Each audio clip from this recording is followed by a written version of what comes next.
Hi friends, இன்றைக்கி நம்ம யூஸ்ஃபுல்லான டிப்ஸ் நிறைய பார்க்கலாம். நம்ம வேலைகளை ரொம்ப எளிமையாக முடிக்கிறதுக்கு நிறைய டிப்ஸ் பார்க்கலாம். அது மட்டும் இல்லாமல் அன்றாட வாழ்க்கையில் யூஸ்ஃபுல்லாக இருக்கக்கூடிய நிறைய டிப்ஸ் அண்ட் கிச்சன் டிப்ஸும் பார்க்கலாம். வாங்க நம்ம வீடியோக்குள்ளே போகலாம். நம்ம வீட்டில் சம்டைம்ஸ் பார்த்திங்கன்னா இந்த மாதிரி தேங்காய் நார்லாம் இருக்கும். இந்த தேங்காய் நார் பார்த்திங்கன்னா நிறைய இருந்தது அப்படின்னா நம்ம எரிக்கிறதுக்கு எடுத்துப்போம், அல்ல அப்படின்னா குப்பையில் தான் போடுவோம். இந்த தேங்காய் நாரை இந்த மாதிரி நல்லா பிச்சு பிச்சு எடுத்துக்கலாம். நிறைய வேணும்னு அவசியம் கிடையாது, இந்த மாதிரி கொஞ்சமாக இருந்தால் கூட போதும். இந்த மாதிரி அதில் இருக்கிற டஸ்ட் எல்லாமே எடுத்ததுக்கப்புறமா அந்த நார் மட்டும்தான் நம்ம யூஸ் பண்ண முடியும். அந்த நாரை இந்த மாதிரி நல்லா சுற்றி எடுத்துக்கலாம். இது பார்த்திங்கன்னா நல்ல ஸ்ட்ராங்காக இருக்கும், அவ்வளோ சீக்கிரம் நமக்கு பிஞ்சு போகாது. ஸோ இந்த மாதிரி நல்லா சுற்றி எடுத்துக்கலாம். முதல்ல கொஞ்சமாக ஒரு கைப்பிடி அளவுக்கு உள்ளங்கையில் வச்சு சுற்றிட்டு அதுக்கப்புறமா இன்னும் கொஞ்சமாக எடுத்து அந்த பீஸோட ஜாயின் பண்ணும்போது அதுவும் சேர்ந்து சுற்றிக்கும். பாருங்கள், இந்த மாதிரி கொஞ்சம் லெந்தியாக சுற்றி எடுத்ததுக்கப்புறமா நல்லா இந்த மாதிரி சுற்றி எடுத்துக்கலாம். அதாவது இந்த மாதிரி ரவுண்ட் ஷேப்பில் நல்லா சுற்றும் போது நமக்கு யூஸ் பண்ணும்போது ரொம்ப வசதியாக இருக்கும். இப்போ ஃபுல்லாகவே நம்ம சுற்றி எடுத்துட்டோம். இதுக்கப்புறமா இது பிரியாமல் இருக்கிறதுக்காக இது மேலேயே ஒரு கயிறு வச்சு கட்டிக்கலாம், அல்லது நூல் வச்சு இந்த மாதிரி கட்டி எடுத்துக்கலாம். நான் இன்றைக்கி நூல் தான் யூஸ் பண்ணியிருக்கிறேன். இப்போ நூல் வச்சு இந்த மாதிரி சுற்றி எடுத்தாச்சு. இப்போ நமக்கு தேவைப்படுறது பழைய சாக்ஸ் ஒன்று. இப்போ என் குழந்தைங்களுக்கு யூஸ் பண்ண ஒரு பழைய சாக்ஸ் இருந்தது, அந்த சாக்ஸே நான் யூஸ் பண்ணிக்கிறேன். நாம் சுற்றி வச்ச இந்த தேங்காய் நாரை இது மேலேயே இந்த மாதிரி ஒரே ஒரு தையல் போடும்போது அப்படியே இருக்குது. நமக்கு ஒரு 6 மாதம் வரைக்கும் நாம் இதை யூஸ் பண்ணிக்கலாங்க. இது அவ்வளோ சீக்கிரம் தேயாது, உடையாமல் இருக்கும். நம்ம வீட்டில் பாத்திரம் கழுவுறதுக்காக யூஸ் பண்ணுற சோப்பு எடுத்துக்கலாம். இந்த சோப்பை அந்த சாக்ஸுக்குள்ளே இந்த மாதிரி போட்டு வச்சுக்கலாம்.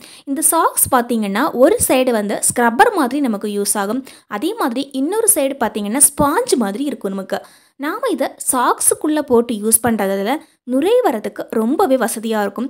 நம்ம இதை யூஸ் பண்ணுறதுக்கு முன்னாடி ஒரு தடவை தண்ணியில் போட்டு எடுக்கிறது ரொம்பவே நல்லது. பாத்திரம் தேய்க்கிறதுக்கு ஸ்டார்ட் பண்ணுறதுக்கு முன்னாடி ஒரே ஒரு தடவை இந்த மாதிரி தண்ணியில் முக்கிட்டு அதுக்கப்புறமா நாம் இந்த மாதிரி தேய்க்க ஆரம்பிக்கலாம். இந்த மெத்தடில் நம்ம செய்யும்போது பார்த்திங்கன்னா சோப்பு கொஞ்சம் கூட வீணாகாது, நமக்கு நுரையும் ரொம்ப சீக்கிரமாக வரும், அளவுக்கு அதிகமாக நுரை வராமல் இருக்கும். இப்போ பார்த்திங்கன்னா ஒரு சைடு நம்ம வந்து ஸ்பாஞ்ச் மாதிரி யூஸ் பண்ணிக்கலாம், அதே மாதிரி ஸ்க்ரப்பர் தேவைப்படும். அப்படிங்கிற பட்சத்தில் ஒரு சைடு நம்ம இந்த மாதிரி ஸ்க்ரப்பர் மாதிரி கூட தேய்ச்சி எடுத்துக்கலாம். ரொம்பவே யூஸ்ஃபுல்லாக இருக்குங்க. அதிக நாளுக்கு நம்ம வச்சு யூஸ் பண்ணிக்கலாம்.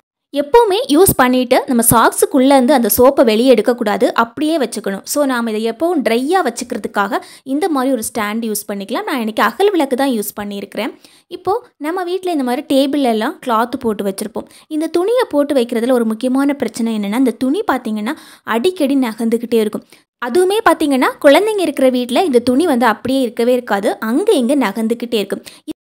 இந்த துணியோட ஒரு பகுதியை இந்த மாதிரி கையிலேயே இந்த மாதிரி சுருட்டி எடுத்துக்கலாம். பாருங்கள், இந்த மாதிரி சுருட்டி எடுத்துகிட்டு இப்போ நம்மக்கிட்ட இருக்கிற ஒரு வளையல் ஒன்று எடுத்துக்கலாம். இந்த வளையலை நம்ம இந்த மாதிரி சுருட்டின பகுதியில் போட்டு வைக்கும்போது இந்த துணி பிரியவே பிரியாது. அதே மாதிரி நம்ம ஏதாவது கேக்கு கட் பண்ணும்போதோ இல்லை எழுதும் போதோ நம்ம இதை செஞ்சு வச்சுக்கிட்டோம் அப்படின்னா இந்த துணி நகராமல் அப்படியே ஸ்டிஃபாக இருக்குங்க. இப்போ நம்ம அடுத்ததாக யூஸ் பண்ண போகிறது நம்ம வீட்டில் இருக்கிற பேராசிட்டமால் டேப்லெட் யூஸ் பண்ணிக்கலாம், அல்லது பேராசிட்டமால் சிரப்பு கூட யூஸ் பண்ணிக்கலாம். நான் இன்றைக்கி ரெண்டுமே யூஸ் பண்ணி காமிக்க போகிறேன்.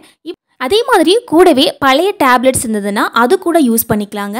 நான் இன்றைக்கி ஒரு 3 பேராசிட்டமால் டேப்லெட் எடுத்துக்கிறேன். கூடவே பழைய டேப்லெட்ஸ் இருந்தது, அதையுமே எடுத்து வச்சுக்கிறேன். இந்த மாத்திரைகளை எல்லாமே நம்ம அதிகமாக குப்பையில் தான் போடுவோம், யூஸ் பண்ணவே மாட்டோம். இந்த மாத்திரைகளை இந்த மாதிரி ஒரு பவுலில் போட்டு எடுத்துக்கலாம். கூடவே 1/2 டம்ளர் அளவுக்கு தண்ணி ஊற்றிக்கலாம். இது பார்த்திங்கன்னா தண்ணி ஊற்றின உடனே நல்லா கரைய ஆரம்பிக்கும். இதை நாம் ஒரு 10 நிமிஷம் அப்படியே விட்டு வைக்கலாம் பாருங்கள், அல்லது கையிலேயே இந்த மாதிரி நவுடி விட்டோம் அப்படின்னா ரொம்ப சீக்கிரமாக நமக்கு கரைஞ்சி வந்துடும். நான் இன்றைக்கி உடனடியாக தேவைப்படுறதால கையிலேயே இந்த மாதிரி நசுக்கி விட்டுக்கிட்டேன். அல்லது ஒரு பேப்பரில் வச்சு நல்லா இடிச்சிட்டு கூட சேர்த்துக்கலாங்க, அப்போ கூட நமக்கு சீக்கிரமாக கரைஞ்சி வந்துடும். பாருங்கள், இப்போ வந்து டேப்லெட்ஸ் ஃபுல்லாகவே நம்ம வந்து கரைச்சிட்டோம். இப்போ நம்ம கூடவே ஊற்ற போகிறது 1 டீஸ்பூனுக்கு லைசால். நம்ம க்ளீனிங்காக வச்சுருக்கிற அந்த லைசால் தான் 1 டீஸ்பூனுக்கு ஊற்றிக்கலாம். இதை வந்து நல்லா மிக்ஸ் பண்ணிக்கலாம். ஒரு பழைய பாத்திரம் ஒன்று எடுத்துக்கலாம். நான் வந்து புது பாத்திரம் யூஸ் பண்ணல, ஒரு பழைய ஒரு பாத்திரம் எடுத்து வச்சுருக்கிறேன். இது மேலேயே ஒரே ஒரு பேப்பர் எடுத்து வச்சுருக்கிறேன். இப்போ நாம் தயார் பண்ண அந்த லிக்யூடை இந்த பேப்பர் மேலேயே இந்த மாதிரி ஊற்றிக்கலாம்.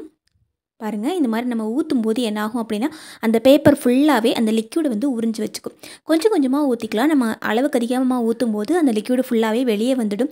அதனால் அந்த பேப்பர் வந்து கரெக்டாக அதை பிடிச்சி வைக்கிற மாதிரி கொஞ்சம் கொஞ்சமாக நம்ம ஊற்றி எடுத்துக்கலாம். இப்போ ஃபுல்லாகவே நம்ம ஊற்றிட்டோம், கொஞ்சம் தான் எங்கிட்ட மிச்சம் இருக்கா. இந்த பேப்பரை நம்ம யூஸ் பண்ணுறதுக்கு முன்னாடி கையில் வந்து க்ளவுஸ் போட்டு எடுத்துக்கலாம், அல்லது இந்த மாதிரி பிளாஸ்டிக் பேப்பர் கையில் சுற்றி எடுத்துக்கோங்க. அப்போ தான் வந்து நம்ம அந்த பேப்பரை வந்து தொட முடியும். ஸோ அடுத்ததாக பார்த்திங்கன்னா இந்த பேப்பரை நம்ம எப்படி யூஸ் பண்ணுறது அப்படின்னு பார்க்கலாம். நம்ம வீட்டில் பார்த்திங்கன்னா பாத்ரூமில் அதிகமாக கரை படிஞ்ச இடங்களில் இந்த பேப்பரை வந்து நம்ம யூஸ் பண்ணிக்கலாம். இப்போ பார்த்திங்கன்னா இந்த பாத்ரூம் சுவரில் வந்து ரொம்பவே கரை இருக்குது. நிறைய நாட்கள் ஆயிடுச்சு அப்படின்னா இந்த மாதிரி கரை படிஞ்சிருக்கும். இதனை வந்து நம்ம தேய்க்கிறது ரொம்ப கஷ்டமாக இருக்கும். ஏன்னா வந்து அதிக நாளாக வந்து கரை சேர்ந்து இருக்கிறதால தேய்க்கிறதுக்கு ரொம்ப கஷ்டமாக இருக்கும். இப்போ நம்ம ப்ரிப்பேர் பண்ண இந்த பேப்பரை இதில் ஒட்டி வச்சுக்கலாம். இதில் ஒட்டி வச்சுட்டு ஒரு 10 நிமிஷத்துக்கு அப்புறமா நம்ம எடுத்து பார்க்கலாம். இப்போ நம்ம கொஞ்சமாக மிச்சம் வச்சுருந்தோம் இல்லைங்களா அந்த லிக்யூடு, அந்த லிக்யூடு டைரெக்டாக கூட நம்ம யூஸ் பண்ணிக்கலாம். அதாவது பேப்பரில் ஊற்றாமல் டைரெக்டாகவே நம்ம பாத்ரூமில் இருக்கிற அந்த சுவரில் இந்த மாதிரி ஊற்றி விட்டுக்கலாம். நிறைய பேருக்கு வந்து டைரெக்டாக அதாவது லிக்யூடு மாதிரி யூஸ் பண்ணுறதா ரொம்ப பிடிக்கும். அதாவது இந்த மாதிரி பேப்பர்லலாம் ஊற்றிட்டு ஒட்டுறதுக்கு ரொம்ப கஷ்டப்படுவாங்க. அதனால் அந்த மாதிரி டைரெக்டாக யூஸ் பண்ணுறதுக்காக தான் நான் இந்த மாதிரி மெத்தட் கூட செஞ்சு காமிக்கிறேன்.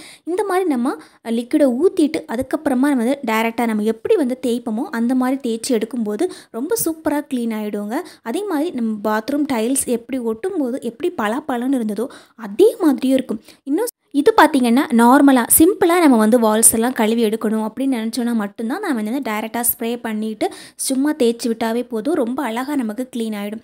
அதே மாதிரி பார்த்திங்கன்னா இப்போ வந்து லிக்யூடு கூட நம்ம யூஸ் பண்ணிக்கலாம். அதாவது பேராசிட்டமால் இந்த மாதிரி லிக்யூடாக கிடைக்கும் இல்லைங்களா, இந்த லிக்யூடு கூட யூஸ் பண்ணிக்கலாம். இது பார்த்திங்கன்னா நம்ம குழந்தைகளுக்கெல்லாம் மருந்து வாங்கும்போது கொடுப்பாங்க.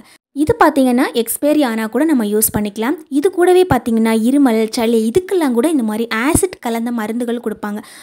நம்ம வீட்டில் பார்த்திங்கன்னா நிறைய மருந்து மாத்திரைகள் எல்லாம் இருக்கும். இதை நம்ம வந்து குப்பையில் தான் போடுவோம். ரொம்ப ஈஸியாக நம்ம வீட்டிலேயே நம்ம வந்து இதை யூஸ் பண்ணிக்கலாம். இப்போ பார்த்திங்கன்னா இந்த பாத்ரூமில் பார்த்திங்கன்னா நிறையவே கரை படிஞ்சிருக்கு. இந்த அதிகமாக கரை பிடிஞ்ச பாத்ரூம்களை நம்ம க்ளீன் பண்ணுறதுக்கு மேக்ஸிமம் எல்லாருமே ஹார்பிக் தான் யூஸ் பண்ணுவோம். இப்போது நம்மக்கிட்ட இருக்கிற இந்த லிக்யூடா மருந்து வந்து நம்ம யூஸ் பண்ணிக்கலாம். அதாவது பேராசிட்டமால் லிக்யூடு கூட யூஸ் பண்ணிக்கலாம். இது மேலேயே ஊற்றிட்டு இந்த மாதிரி தேய்க்கும் போது பார்த்திங்கன்னா ரொம்ப ஈஸியாக நமக்கு க்ளீன் ஆகும். பேராசிட்டமால் பார்த்திங்கன்னா நார்மலாகவே நல்ல க்ளீனிங் பவர் உள்ளது. நிறைய இடத்துல நம்ம பார்த்துருப்போம், நல்லாவே க்ளீன் பண்ணும். அதே மாதிரி இந்த இடத்துலையும் நம்ம வந்து டைல்ஸில் நம்ம ஏதாவது கரை படிஞ்சால் கூட க்ளீன் பண்ணுறதுக்கு நல்லா யூஸ் ஆகும். நம்ம வந்து எக்ஸ்பைரி ஆகிடுச்சுன்னு சொல்லிட்டு நம்ம தூக்கி தூர போடுறதுக்கு முன்னாடி நம்ம வீட்டில் இருக்கிற அழுக்கான பகுதிகளை இந்த லிக்விடு ஊற்றி நீங்கள் க்ளீன் பண்ணி பாருங்கள், நல்லாவே க்ளீன் ஆகுங்க. இந்த மாதிரி சூப்பராக நம்ம வந்து க்ளீன் பண்ணி எடுத்துக்கலாம். இதை நம்ம இனி குப்பையில் போடணும் அப்படிங்கிற அவசியமே இல்லைங்க. இப்போ நம்ம நியூஸ் பேப்பர் ஒட்டி வச்சோம் இல்லைங்களா, அந்த நியூஸ் பேப்பரை இந்த மாதிரி பார்க்கலாம். இந்த நியூஸ் பேப்பர் வந்து ஒட்டி வச்சு ஒரு 10 நிமிஷம் மேலே ஆயிடுச்சு. இந்த மாதிரி நம்ம ஒட்டி வச்ச பகுதியிலேருந்து 10 நிமிஷத்துக்கு அப்புறமா இந்த பேப்பரை இந்த மாதிரி கழட்டி எடுத்துக்கலாம். இந்த மாதிரி நம்ம கழட்டி எடுத்துகிட்டு பார்க்கும்போது பார்த்திங்கன்னா அந்த அழுக்கு எல்லாமே நல்லா ஊறி போயிடும், நமக்கு தேய்க்கிறதுக்கு நல்ல வசதியாக இருக்கும். நான் இன்றைக்கி தேய்க்கிறதுக்காக நம்ம துணி துவைக்கிறதுக்கு யூஸ் பண்ணுவோம் இல்லைங்களா அந்த ஸ்க்ரப்பர் தான் யூஸ் பண்ணியிருக்கிறேன். அது மட்டும் இல்லாமல் கூடவே கொஞ்சமாக லிக்யூடும் யூஸ் பண்ணியிருக்கிறேன். அதாவது நம்ம துணி துவைக்கிறதுக்காக யூஸ் பண்ணுற அந்த லிக்யூடு கொஞ்சமாக ஊற்றிட்டு அது மேலேயே நாம் இந்த மாதிரி தேய்ச்சி எடுத்துக்கலாம். இது பார்த்திங்கன்னா நிறைய கரை படைஞ்சது அப்படின்னா மட்டும்தான் நாம் இந்த மாதிரி நியூஸ் பேப்பர் ஒட்டி வச்சுட்டு அதுக்கப்புறமா க்ளீன் பண்ணலாம். அல்லது டைரெக்டாகவே நம்ம வந்து லிக்விடு கூட யூஸ் பண்ணிக்கலாங்க. இதில் சொல்லியிருக்கிற டிப்ஸ் எல்லாம் உங்களுக்கு ரொம்ப பிடிச்சிருக்கும் அப்படின்னு நினைக்கிறேன். தேங்க்யூ ஃபார் வாட்சிங் ஃப்ரெண்ட்ஸ்.